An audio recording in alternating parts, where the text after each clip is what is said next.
Welcome to IROC Business with Confidence, the podcast where passion meets profit without the pressure of a big price tag. I'm your host, Corey Fonville Foster, transformational speaker, certified business coach, trainer, and the CEO behind the mic. In every episode, we dive deep into the heart of entrepreneurship, bringing you stories, strategies, and tips to monetize your passions while maintaining your budget. Whether you're a budding entrepreneur or looking to scale up, this is your go-to resource for affordable sales and marketing strategies. Join us as we interview small business experts from around the globe, sharing their journeys, challenges, and the solutions that propelled them to success. IROC Business with Confidence podcast is here to demystify the process of running a successful business on a budget. Get ready to transform your entrepreneurial dreams into reality, one episode at a time.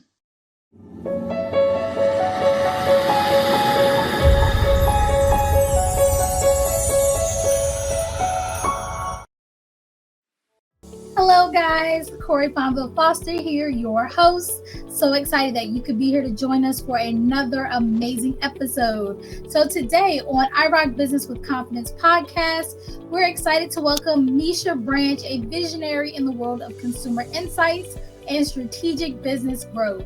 With over 2 decades of experience collaborating with Fortune 500 companies, Meesha has mastered the art of transforming complex data into strategic action plans. As the brains behind her own consulting company and the innovative behind the Get the Rooftop Challenge, Meesha empowers small to medium-sized businesses, especially those led by women of color, to scale new heights. Join us as we uncover the secrets to leveraging insights for impactful business decisions and sustainable growth. Let's bring on Meesha. Hey! Hello. Hi, Corey. How are you today? I am good. So for those of you who don't know, me and Meesha go way back. We go way back. I don't even remember how we got connected, but we've done strategy calls together. We've done a master class together. And I just love everything that you're about, everything you do. You're truly an expert and industry leader. So I'm so excited that you are here. But look, I talk a lot. So I'm going to let you take a moment to introduce yourself. Tell us a little bit about you and kind of what got you into business. Yes, I just want to thank you, Corey. You actually have been very instrumental in a lot of things I've done in the last couple of years. Like you mentioned, I've had over 2 decades in consumer insights. I got into market research actually in 2000. So every time we get a new year, I'm like, woo, we're going on year 24, right? And it's because I have a true curiosity about why people do what they do. That's how I got into research in the beginning. And it just so happened, I didn't even know that my first job into this field was one of the top worldwide research conglomerates, and so once I started working on businesses like Disney, we did like 18 country studies for Disney, every year, and American Airlines and things like that. I was like, wow, this is really, digging into some top companies, and I'm really impacting some serious stuff, because at the time, the research that I had my hands in, went all the way up to Michael Eisner at Disney. So it was like, oh my God, right? And being that true voice of the consumer was really important to me, because, when we're having when the marketing team and the brand teams and the sales teams come together and at the corporate headquarters, having the voice of the consumer at the table is really, really important, because if you're trying to come up with a new idea, a new product, new flavors, new anything, and you haven't talked to the consumer about what it is, if they even want it, right? Then what's the point of doing it? What's the point of launching it? You have to have the consumer at the table. And so being that voice for them is just really important to me. And so I've done, across CPG at General Mills. I've been, at Taco Bell corporate, coming out with the new breakfast menu. I was even with LG Mobile, coming out with new phones, trying to combat the iPhone. I think at the time it was like the iPhone 4 in 2009, 2010. And that didn't happen, but it was some real fun. Learned a lot. In doing that. But again, we learned, even along those lines, we learned that you didn't have to have all of the technology in your hand at the time. And we came out with a really big segmentation and came out with phones that went to like different targets and still grew the brand. So it's different ways to grow your brand. You just have to know where your lane is and how to talk to your consumer. And then that's where I come in. Oh my gosh. First of all, you better name drop. Yes. I remember back in the day, she was like, I'm just starting. I was like, just started? You better name drop. She was like, you only work, Taco Bell and Disney. That's it. I was like, what you talking about, Willis? So I'm happy. Like, it's so crazy to see you full circle to be like, wow, she was. I was like, yes, you better. And yes, I'm so excited for you. But I love that you talked about that, really getting in front of the consumer and asking them questions. I find that so many small business owners, especially, they fall in love with this idea of a product and this target audience, but they never go and ask them, hey, by the way, would you want this, or would you want this from me? And then when the product flops, they're like, dang, that was my heart. But it's like, but you never asked the people. They never asked you for it. You just wanted to make it.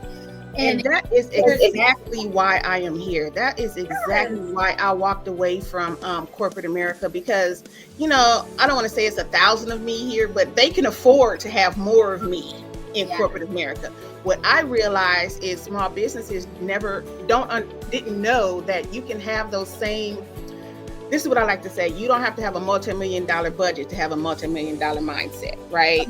So long as you know some of the strategies and frameworks that these Fortune 500 brand teams are using, it can be done at every business level, just starting out. And it should definitely be a part of your business plan when you're coming up with your idea before you even put your first dollar towards your business.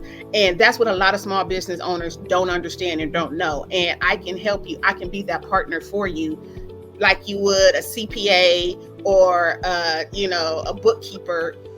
Sometimes you just leave the work to the experts. Ain't nothing wrong with that. You need to know when is a good time to outsource.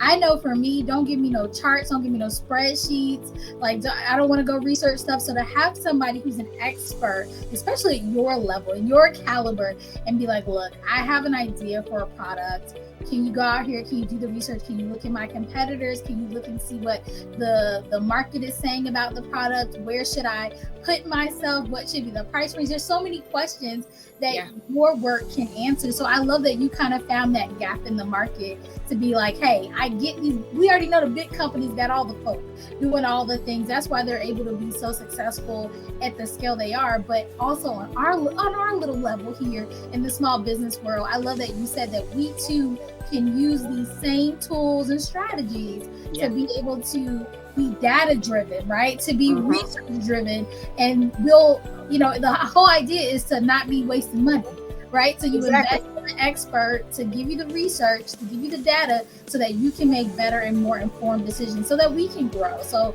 I love that you are here. I'm so happy you're here with us in the small business world. So let's talk a little bit more about what types of research you do. You did talk a little bit about consumer research, so going out to the target audience of a product or what have you. But what other types of research can you do?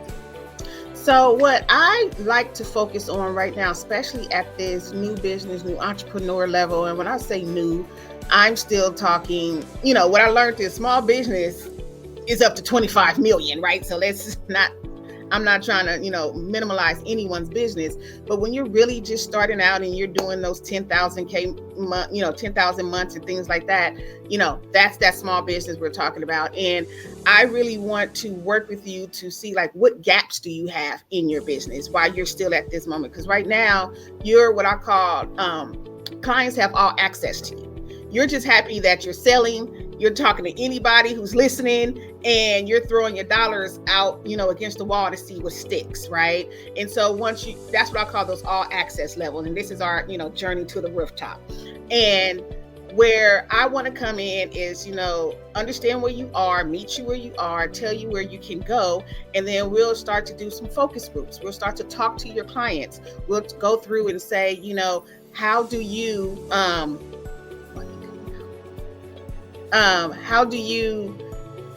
how do you fare in the marketplace with your dream client? And we want to just listen to them so we could talk to them in their own language, right? And so really understanding that piece can be monumental, because now when you're doing your marketing, you're more strategic about exactly who you're talking to and exactly what you're saying. So now your marketing dollars are starting to funnel into something, instead of just throwing all out there and you're wasting dollars because you're not hitting, the ears that you're trying to hit. Then from there, as you get to those more lock levels, that's where we're now talking to your dream client, and we're doing more focus groups, and we're really showing them new concepts, new ideas, asking them how they're using you versus your competitive set, and going through that whole process of how do I take my business and grow it to the next level. And that's where, starting to get again to the rooftop. And when we get to that rooftop, that's when you're there, you have a relationship with your clients. You guys are on the rooftop having mimosas at brunch, right? And now you can take a 10,000 foot look down on your business and starting to see how those pieces come together. And then you can say, okay, I see where a gap is, or let's switch this around. And then now my business is moving smoother. So I want to be your partner on that journey to the rooftop, so you can have that real clear view of your business, the whole thing. Because sometimes you're working in it so hard that you can't, see what we call the forest from the trees. You got to take that overview and say, okay, now I see what my business looks like and how it fares in the marketplace against the competitive set. And I'm here to partner with you for that. I love that I love the idea of that kind of top-down approach, because you're right. Sometimes we are working in our business day in, day out, and it's so hard to, like you said, what'd you say? See the forest for the trees. You're in the thick of it, and you're wondering, why isn't this working? What piece isn't working? And to have somebody say, here, let me pull you up here. Let's look at it and say, okay, where are the things that are working? Where are the issues? How can we bridge those gaps? Like, I loved everything you said. You were so spot on. Now, I think some of us may not even really comprehend the power of research. Right? Because they're like, well, I think, I put out a Facebook survey or I got a few testimonials. So some people are like, okay, I'm kind of doing the research, but I think they don't really understand how deep it can go, right? And I don't want you to get too deep, because I think that some people will be like, ooh, that's a lot. But when it comes to research, especially when you're targeting the research, let's say for a launch, most of our people who are listening are coaches or consultants. Say they have a new coaching program and they do want to launch it. Let's talk about, what does that research look like, and how far before they start creating the product should they be doing this research? So at the end of the day, you always want to have that one person that you're talking to. Even McDonald's is talking to somebody with all of their ads, and they're, the biggest brand and one of the biggest brands in the world, right? And that's that, what we call them today, your avatar or your dream client or your happy client, or whoever that person is that you are one-on-one with your marketing, with your products, because you always want someone to say, I use that and this is what my product is for. For example, let's think about it. One of my all-time favorite insights is for Secret deodorant. Strong enough for a man, but made for a woman, right? So when they're doing their commercials, it's flowers involved, it's yoga, it's whatever, it's women-focused things. So because they're talking to women, but they're not going to slip on that. Key insight is, this is how strong this deodorant works. It works for everyone, but this is who I'm talking to. So that is just that understanding of, you want to get clear on who your target is. That doesn't mean that everybody can't buy your product. It's just that you have to have a conversation with someone, because you cannot have a conversation with everyone. And that's just the bottom line. So once we get tight on who your target is, and sometimes it is who you want to talk to. Sometimes it's, we just have to sit down and talk about it. When you was coming up with this idea, who did you imagine your buyer was? And, you just want to get clear on that. And then that's how, when you want to go into your Facebook ads or real, actual advertising outside of digital marketing, you want to be able to tell your content writer, you want to be able to tell your social media manager who they're looking for and who they're talking to when you're passing it over, to say, I need a marketing plan. So I'm the person that comes in and say, okay, let's get these details together, because you have to hand these people that you're paying something Yes. in order to work from. And that's what we're doing. And so that's that, first step. Who is your key target? Who are you talking to? Then it goes to, once you know who they are and you can keep getting them in the room, what are you now listening for? What do you say to them when you have their ears? And say that we're doing, like if you do one-on-one, like I call focused conversations, you need to know not only what to ask, but what to listen for. Because research or focus groups or being a moderator and things like that is not just about asking questions. It's about how do you distill that information into something that is actionable. And that's where those actionable insights come from. And that's where those, 5, 10, 15 years of experience of listening to the consumer say one thing would really mean something else, and you have to be able to listen for that. And there are cues that when you have a partner like me that can I can tell you what those are. I love that you're using that word partner, because it definitely sounds like a partnership. Because again, I'm the business owner, I'm sitting here and I'm probably your target audience for what you do, and I'm like, yeah, I know who I want to talk to, but you're right, sometimes the wording, right, how we phrase things doesn't always speak to them. And so I love that you said, like, who do you want to talk to? Let's phrase it for this, and then let's also know what we're listening for to get the data, to get the research that we're looking for, to be able to move forward. Everything you always is so spot on. So I'm like, yes, I hope you guys are listening. Get your pen and paper out, write it down, write these notes, because you do need a partner, because people will come to me and want to outsource, and I'll ask those questions. Who is our target audience? Who is this? And sometimes I have to tell people we don't have anything to market. We're not ready yet. Go back, and it's like, yeah, you've missed this step. You've missed working with Meesha, and you need to go back and get her expertise, because if you're not clear on who you're targeting, if you're not clear on how they want whatever it is that you're making, say it's a course, well, are they really busy, or do they want long, do they want small snippets? Do they want big snippets? Where's their point A? Where's their point B? How do you solve the problem? There's just so many questions. And people are quick to want to, like you said, throw money at it. But it doesn't matter how many people you hire. It doesn't matter how good they say they are. If you don't equip them with the information that's needed, then they're not going to be able to give you the results you're looking for. So that's I really feel like that's where you come in. Like, before you go out here and waste your time, your money, talk to Meesha, get the tools, get the information, and then you can go off and do all these amazing things that your heart is set out to do. But get that stuff first. Get your house. We call that junk in, junk out. If you're not, what you put into something is what you're going to get out of it.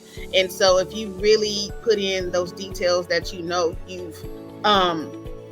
you've researched, you've looked into, you've at least sat down and thought about, then instead of, oh my God, I got to do this because it's due to them in 30 minutes, right? Sometimes that's all that a business owner has. And you actually said something that cracked me up when you were like, look, I don't want to look at the data. I don't want to look at these numbers. Don't give me another spreadsheet.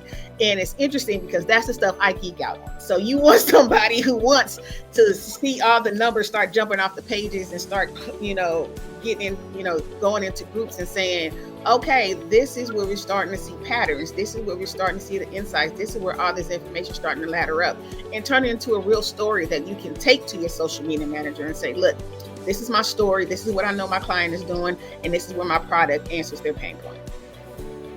Please, y'all, please give that to me before you come and ask for marketing, please. Because I'm going to ask you and you ain't going to give me the answer. I'm like, no. And then I have to do extra research and try to figure it out. So please, please, please make sure that when you are going through this process that you are thinking about these things, because you cannot successfully market without knowing a target audience. You cannot successfully market without understanding where your product or your service fits in to your customers' challenges and pain points. You are not going to be effective. You are not going to be profitable. So please make sure you are getting this research done so that we can effectively and successfully have great businesses.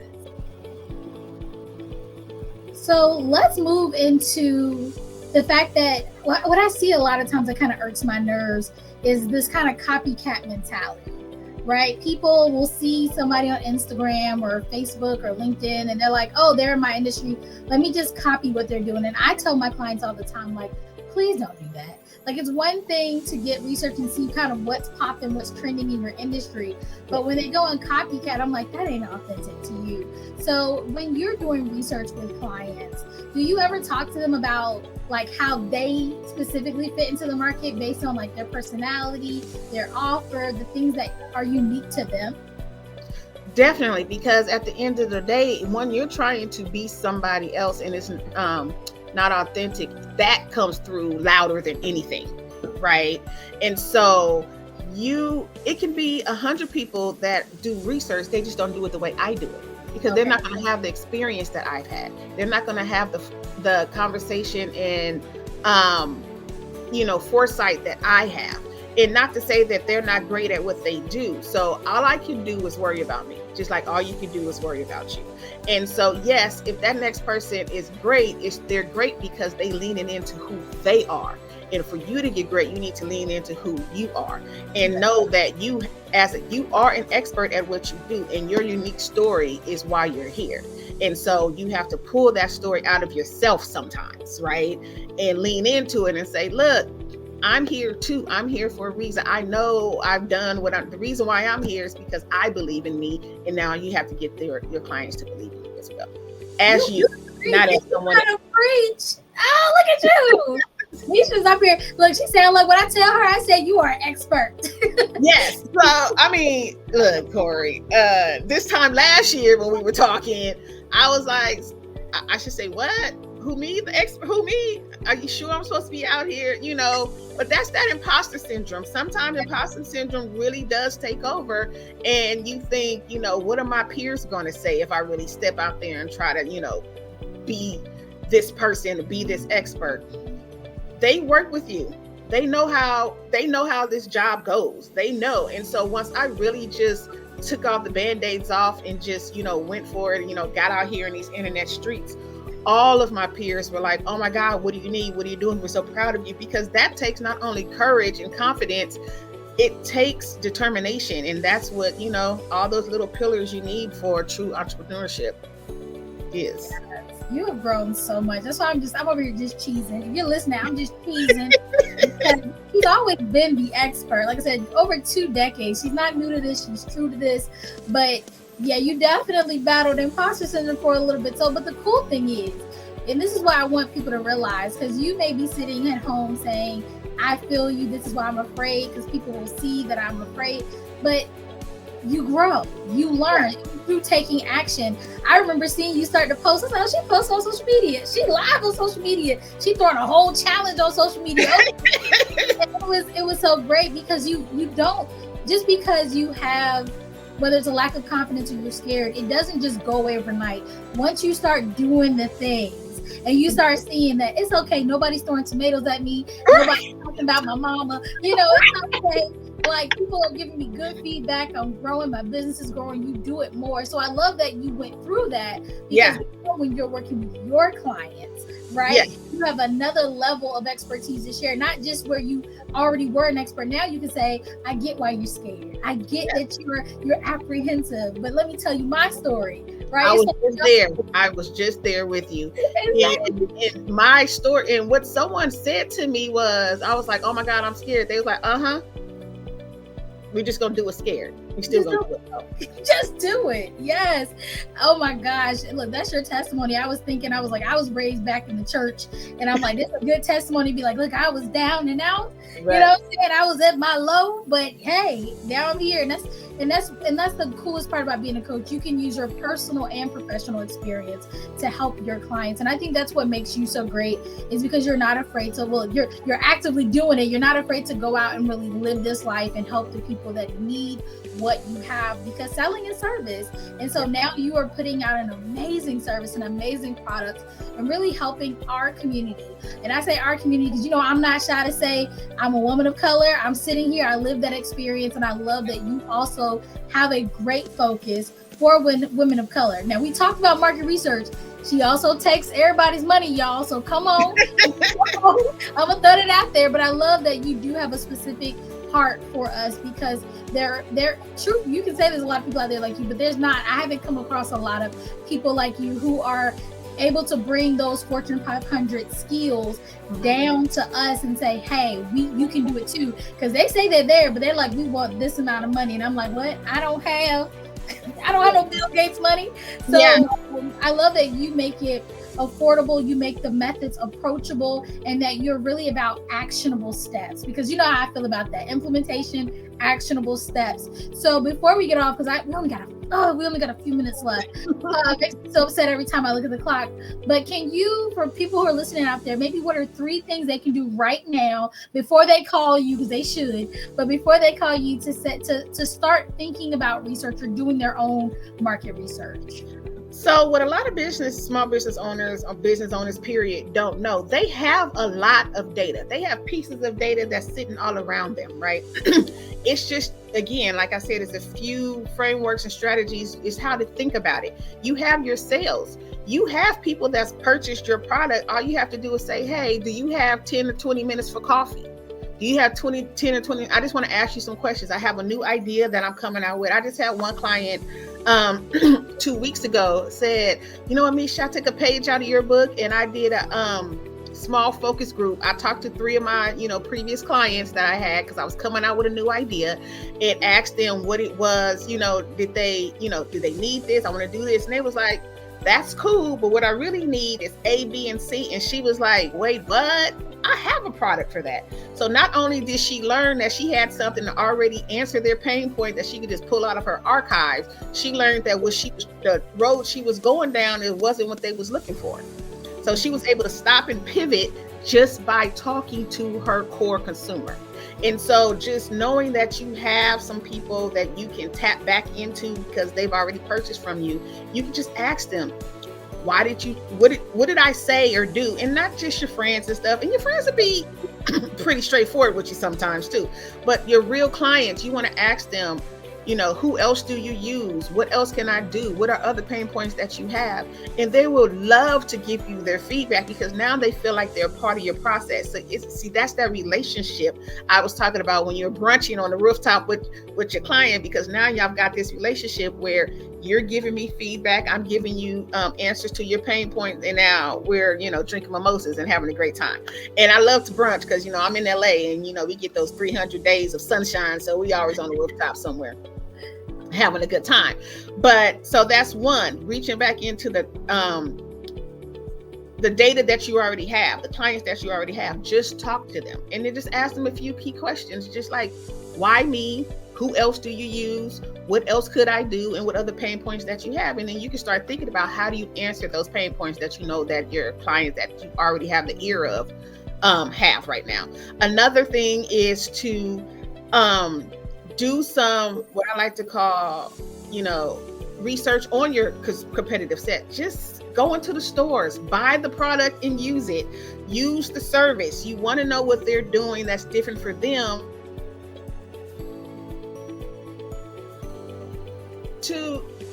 Number 2 would be doing what I call competitive intelligence, or some ethical stalking, right? Where you're taking a look or looking at the websites, going into the stores of, buying the products of, some of your competitors to understand, what they're doing, and you can start to see what you're doing differently, pull that story out. And then another thing you would want to do is just really take a step back and see, like, what are some of the levers that you're pulling in your business to say, okay, this is what I think my marketing plan is. I did 1, 2, and 3, and I've taken a look over the last 3 months. How are they working for you? And seeing where you need to stop and pivot and use some of those resources, that energy, those dollars somewhere else if you feel like they're not really bringing in the sales or what you thought it would do. So those are a couple things that you can do right now in your business before you even talk to me. Wow, those are 3 great things. I was like, okay, a focus group. I've never tried it. Look, I think I was a little nervous too. So a focus group, a little bit of research. I love that. Those are some really good pieces of feedback. So like I said, first of all, I'm really proud of you. You're out here in these internet streets, like you said, and I have been looking and seeing that you've been given a lot of information, tips, strategies on your social media. And I heard that you're going to be doing some kind of weekly webinars. Can you tell us a little bit about that? Because I know people are like, how do I get in touch with her? And guys, definitely first check out the show notes, whether you're listening, whether you're watching. Her email will be, I'm sorry, not her email, but her website, and where you can find her on Facebook and IG will be there. But if they want to get some free training, they want to get in your world, how can they do that? So weekly, I will be doing a webinar, 11 a.m. Pacific time on Saturdays, where I will just start, going into some more, deeper into some research that you could do and different ways that you can work with me. Because at the end of the day, I can teach you every methodology in the toolkit. But again, it's the experience that I have that I'm bringing with it as that partner. It's the knowledge and how to really look at all of these different pieces and synthesize it into a full story and look at that data and really take it to those actionable insights. Everyone, you just cannot wake up and do that. So, I can give you some points that you can do on your own and start thinking about it and then maybe understand why I'm going to do some of the things that I do. But, really partnering with me is going to be that key. I love that. So definitely, guys, catch her Saturdays, 11 a.m. Central Time, since she's in LA. Oh, so I'm sorry, Pacific Time. Look, I'm like, where are we? Look, I typed it wrong. Pacific Standard Time, because she is in LA. Lucky her. I'm chilly in Virginia, but it's okay. But definitely check her out, get that information, and she's right.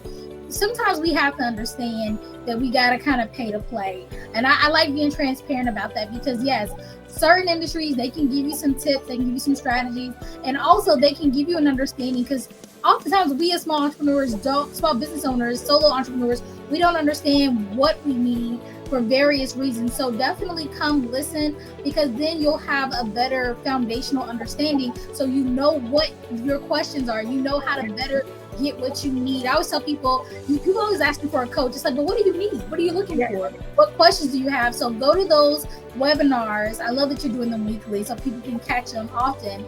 Go there and check out and listen, but then don't let that be the end. Book that call with her, that coffee chat, that consultation call, book it so that you can see how to partner with Meesha. I cannot overstate how important her services are. I love listening. Every time I listen to her, I learn something new, even for myself, and I've been doing this for a while. So please do connect with her, book that call, and get those services so that when you come to me, somebody who does marketing, you got your mess in order. Get your house in order. Get your house in order. I'm going to use that. I love it. Get your house in order. But thank you again, Meesha, so much for being on the podcast. This has been an amazing, amazing episode. And guys, if you love this episode and you want to hear more, first of all, go back and check out the rest of the episodes from this season. I know that we had some amazing people on. This was so fun. This is actually the last season of the last episode of this season. But no worries, we have more in store for you. So definitely check it out. We do a new episode almost every single week. So check it out, like, share, follow, rate us, give us 5 stars, and we will talk to you next time. But until then, remember, I rock, you rock, we all rock. Talk to you guys soon. A wrap on another episode of IROC Business with Confidence podcast. Thank you so much for tuning in and joining our journey into the world of entrepreneurship. If today's episode inspired you or just gave you the tools to tackle your next business challenge, we'd love your support. Please like, share, follow, subscribe, and rate us with a glowing 5 stars. And don't forget to leave us a review. Are you an entrepreneur with a unique perspective, expertise, or actionable strategies that our audience can implement today to advance their entrepreneurial journey? We're always on the lookout for guests who are ready to share their stories and insights. If that's you, please reach out to us. Remember, entrepreneurship isn't just about the destination, it's about the journey. And here at IROC Business with Confidence, we're here to journey with you. Until next time, keep rocking your business with confidence. We can't wait to see where your entrepreneurship journey takes you.